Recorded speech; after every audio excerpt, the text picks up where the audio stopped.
Hi hello ನಮಸ್ಕಾರ. Beautiful ಅಡುಗೆ ಮನೆಗೆ ಸ್ವಾಗತ ಸುಸ್ವಾಗತ.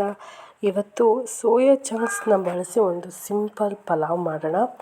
ಸೋಯಾ ಚಂಕ್ಸ್ ಹಾಗೆಯೇ ಕೆಂಪು ಕಾಳುಗಳನ್ನು ಬಳಸಿ ಒಂದು ಬ್ಯೂಟಿಫುಲ್ ಆದಂಥ ಪಲಾವ್ ಅಥವಾ ಬಿರಿಯಾನಿ ಅನ್ಬೋದು. ತುಂಬ ಈಸಿ ಹಾಗೆ ತುಂಬಾ ಟೇಸ್ಟಿಯಾಗುತ್ತೆ. ಯಾವುದೇ ಚಿಕನ್ ಮಟನ್ ಬಿರಿಯಾನಿಗಿಂತನೂ ಟೇಸ್ಟಿಯಾಗಿ ಮಾಡುವಂಥ ಸಿಂಪಲ್ ಆ್ಯಂಡ್ ಕ್ವಿಕ್ಕಾಗಿ ಮಾಡುವಂಥ ಈ ರೆಸಿಪಿನ ಯಾವ ರೀತಿ ಮಾಡೋದು ಅಂತ ನೋಡೋಣವಾ? ಹಾಗಾದರೆ ಬನ್ನಿ ಶುರು ಮಾಡೋಣ. ಅದಕ್ಕಿಂತ ಮೊದಲು ಯಾರೆಲ್ಲ ಇದೇ ಫಸ್ಟ್ ಟೈಮ್ ನಮ್ಮ ಚಾನಲ್ನ ನೋಡ್ತಿದ್ದೀರಾ, ದಯವಿಟ್ಟು ಸಬ್ಸ್ಕ್ರೈಬ್ ಆಗಿ, ಹಾಗೆಯೇ ಲೈಕ್ ಮಾಡಿ, ಶೇರ್ ಮಾಡಿ, ಜೊತೆಗೆ ಕಮೆಂಟ್ ಕೂಡ ಮಾಡಿ. ಯಾರೆಲ್ಲ ಇದೇ ಫಸ್ಟ್ ಟೈಮ್ ನೋಡ್ತಿದ್ದೀರಾ ದಯವಿಟ್ಟು ಸಬ್ಸ್ಕ್ರೈಬ್ ಆಗಿ. ಹಾಗಾದರೆ ಬನ್ನಿ ಇವತ್ತಿನ ಸಿಂಪಲ್ ಆಗಿರುವಂಥ ಸೋಯಾ ಚಂಕ್ಸ್ನ ಬಳಸಿ ಕೆಂಪು ಕಾಳುಗಳನ್ನು ಬೆಳೆಸಿ ಉದ್ರುದ್ರಾಗಿ ಬರುವಂಥ ಪಲಾವ್ ಅಥವಾ ಬಿರಿಯಾನಿನ ಯಾವ ರೀತಿ ಮಾಡೋದು ಅಂತ ನೋಡೋಣ. ಬನ್ನಿ ಸ್ಟಾರ್ಟ್ ಮಾಡೋಣ. ಮೊದಲಿಗೆ ನಾನಿಲ್ಲಿ ಒಂದು ಮಿಕ್ಸಿ ಜಾರ್ನ ತೊಗೊಂಡಿದ್ದೀನಿ. ಅದಕ್ಕೆ ಗರಂ ಮಸಾಲೆ ಐಟಮ್ನ ಹಾಕೋತಿದ್ದೀನಿ. ಚಕ್ಕೆ, ಅನಾನಸ್ ಹೂವು, ಹಾಗೆಯೇ ಲವಂಗ, ಹಾಗೆ ಪಲಾವ್ ಎಲೆ ಮತ್ತು ಕಲ್ಲು ಹೂವು, ಇದು ಕರಾಟೆ ಮೊಗ್ಗು ಎಲ್ಲವನ್ನು ಹಾಕ್ಕೊಂಡಿದ್ದೀನಿ. ಸ್ವಲ್ಪ ಪುದೀನ ಸೊಪ್ಪು ಹಾಗೆ ಕೊತ್ತಂಬರಿ ಸೊಪ್ಪನ್ನು ವಾಶ್ ಮಾಡಿ ಹಾಕ್ಕೋತಾ ಇದ್ದೀನಿ.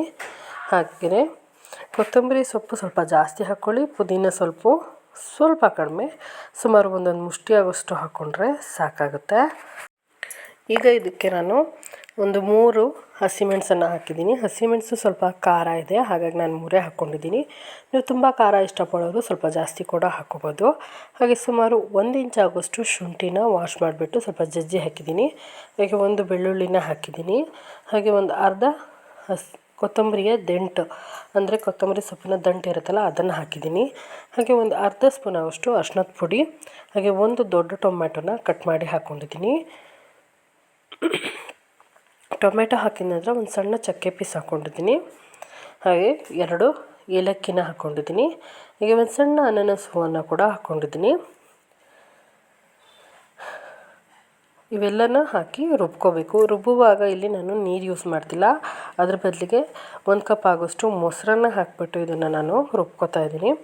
ಮೊಸರು ಹಾಕಿ ರುಬ್ಬೋದ್ರಿಂದ ಕಲರ್ ಚೆನ್ನಾಗಿರುತ್ತೆ, ಜೊತೆಗೆ ತುಂಬ ತೆಳುವಾಗೋದಿಲ್ಲ, ತಿಕ್ಕಾಗಿ ಗ್ರೇವಿ ರೆಡಿ ಆಗುತ್ತೆ. ಅಂದರೆ ಪಲಾವ್ಗೆ ಬೇಕಾದಷ್ಟು ಮಸಾಲೆ ಇಲ್ಲಿ ರೆಡಿ ಆಗುತ್ತೆ. ಈಗ ಮಸಾಲೆನ ಪಕ್ಕಕ್ಕೆ ಇಟ್ಬಿಟ್ಟು ಒಂದು ಕುಕ್ಕರ್ನ ಇಟ್ಟು ಅದಕ್ಕೆ ಸುಮಾರು 1.5 ಸ್ಪೂನ್ ಆಗೋಷ್ಟು ಎಣ್ಣೆ ಹಾಕಿದ್ದೀನಿ. ಹಾಗೆ ಅದಕ್ಕೆ ಕಸೂರಿ ಮೆಥಿನ ಹಾಕ್ಕೊಂಡಿದ್ದೀನಿ. ಕಸೂರಿ ಮೆಥಿ ಜೊತೆಗೆ ಒಂದು ದೊಡ್ಡ ಈರುಳ್ಳಿನ ಹಾಕಿ ಫ್ರೈ ಮಾಡ್ಕೊತಾ ಇದ್ದೀನಿ. ಈರುಳ್ಳಿ ಫ್ರೈ ಆಗೋ ಅಷ್ಟರಲ್ಲಿ ಏನೆಲ್ಲ ತರಕಾರಿ ಬೇಕು ಅಂತ ನೋಡ್ಕೊಂಬರೋಣ. ಇದಕ್ಕೆ ನಾನಿಲ್ಲಿ ಪಲಾವ್ ಎಲೆ ಅಥವಾ ಬಿರಿಯಾನಿ ಎಲೆ ಅಂತಾರಲ್ಲ ಅದನ್ನು ತೊಗೊಂಡಿದ್ದೀನಿ, ಒಂದು 4. ಹಾಗೆ ಸ್ವಲ್ಪ ಹೂಕೋಸು, ಆಲೂಗಡ್ಡೆ, ಕ್ಯಾರೆಟು, ಕ್ಯಾಬೇಜು, ಬೀನ್ಸ್, ಇದಿಷ್ಟು ತರಕಾರಿ ತೊಗೊಂಡಿದ್ದೀನಿ. ಇದರಲ್ಲಿ ಯಾವ್ದು ಬೇಕಿದ್ರೂ ನೀವು ಯೂಸ್ ಮಾಡ್ಬೋದು ಅಥವಾ ಯಾವ್ದು ಬೇಕಿದ್ರೂ ಸ್ಕಿಪ್ ಮಾಡ್ಬೋದು. ಹಾಗೆ ಇಲ್ಲಿ ಕೆಂಪು ಅವರೆಕಾಳನ್ನು ನಾನಿಲ್ಲಿ ತೊಗೊಂಡಿದ್ದೀನಿ. ನೀವು ಬೇಕಿದ್ದರೆ ಹಸಿ ಬಟಾಣಿನೇ ಯೂಸ್ ಮಾಡ್ಬೋದು, ಆದರೆ ಕೆಂಪು ಅವರೆಕಾಳು ತುಂಬಾ ರುಚಿಯಾಗುತ್ತೆ ಈ ರೆಸಿಪಿಗೆ, ನೀವು ಟ್ರೈ ಮಾಡಿ. ನಾನಿಲ್ಲಿ ಸೋಯಾ ಚಂಕ್ಸ್ನ ತೊಗೊಂಡಿದ್ದೀನಿ. ಸೋಯಾ ಚಂಕ್ಸ್ನ ಒಂದು ಲೋಟ ಬಿಸಿನೀರಿಗೆ ಒಂದು 15 ನಿಮಿಷ ಮುಂಚೆನೇ ಹಾಕಿ ನೆನೆಸಿಟ್ಟಿದ್ದೆ. ನೋಡಿ ನೆನೆಸೋದ್ರಿಂದ ಯಾವ ಥರ ಚೆನ್ನಾಗಿ ಉಬ್ಬಿದೆ ಅಂತ. ಈ ಥರ ನೀವು ಒಂದು 10 ನಿಮಿಷ ಅಥವಾ 15 ನಿಮಿಷ ಮುಂಚೆನೇ ಬಿಸಿ ನೀರಿಗೆ ಹಾಕಿ ನೆನೆಸಿಟ್ರೆ ಚೆನ್ನಾಗಿ ನೆಂದಿರುತ್ತೆ. ಈಗ ನೋಡಿ ಈರುಳ್ಳಿ ಕೂಡ ತುಂಬ ಕಲರ್ ಚೇಂಜ್ ಆಗಿದೆ. ಈ ಥರ ಸ್ವಲ್ಪ ಕಲರ್ ಚೇಂಜ್ ಆಗ್ತಾ ಇದ್ದ ಹಾಗೆಯೇ ನಾವು ಇಟ್ಕೊಂಡಿರೋಂಥ ಬಿರಿಯಾನಿ ಎಲೆ, ಕಾಳುಗಳು, ತರಕಾರಿ ಇವನ್ನೆಲ್ಲ ನಾನು ಕುಕ್ಕರ್ಗೆ ಹಾಕೋತಾ ಇದ್ದೀನಿ. ಇವೆಲ್ಲನ ಹಾಕಿ ಎಣ್ಣೆಲಿ 1-2 ನಿಮಿಷ ಫ್ರೈ ಮಾಡ್ಕೊಳ್ಳಿ.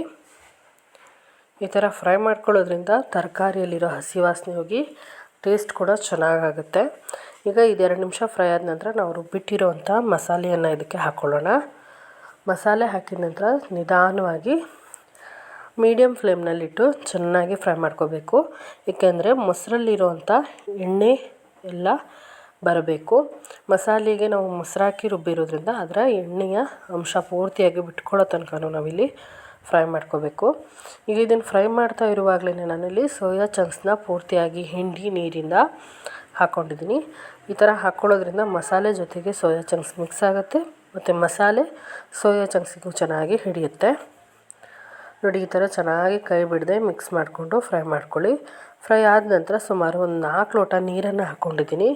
ನೀರು ಹಾಕ್ಬಿಟ್ಟು ಮಿಕ್ಸ್ ಮಾಡಿ ರುಚಿಗೆ ತಕ್ಕಷ್ಟು ಉಪ್ಪನ್ನು ಹಾಕ್ಕೊಂಡಿದ್ದೀನಿ. ಹಾಗೆಯೇ ಮೊದಲೇ ತೊಳೆದಿಟ್ಟಂಥ 2 ಲೋಟ ಅಕ್ಕಿಯನ್ನು ನಾನಿಲ್ಲಿ ಹಾಕ್ಕೋತಾ ಇದ್ದೀನಿ. 1 ಲೋಟ ಅಕ್ಕಿಗೆ 2 ಲೋಟ ನೀರಿನಂತೆ ಹಾಕ್ಕೋಬೇಕಾಗತ್ತೆ. ಸ್ವಲ್ಪ ಹೆಚ್ಚು ಅಥವಾ ಕಡಿಮೆ, ಸ್ವಲ್ಪ ಕಡಿಮೆ ಹಾಕೋದ್ರಿಂದ ಉದ್ರಾಗಿ ಬರುತ್ತೆ. ಈಗ ಇದನ್ನು ಒಂದು ಸಲ ಚೆನ್ನಾಗಿ ಮಿಕ್ಸ್ ಮಾಡಿ ವಿಷಲ್ ಹಾಕಿಬಿಟ್ಟು 2 ವಿಷಲ್ನ ತಗೊತಾ ಇದ್ದೀನಿ. ನೋಡಿ ಫ್ರೆಂಡ್ಸ್, ಎಷ್ಟು ಈಸಿಯಾಗಿ, ಎಷ್ಟು ಟೇಸ್ಟಿಯಾಗಿ, ಸಿಂಪಲ್ ಆಗಿರೋಂಥ ಸೋಯಾ ಚಂಕ್ಸ್ ಬಿರಿಯಾನಿ ಒಂದು 15 ನಿಮಿಷದಲ್ಲಿ ರೆಡಿಯಾಗಿದೆ. ಎಷ್ಟು ಉದ್ರಾಗಿದೆ ಅನ್ನ ಅಂತ.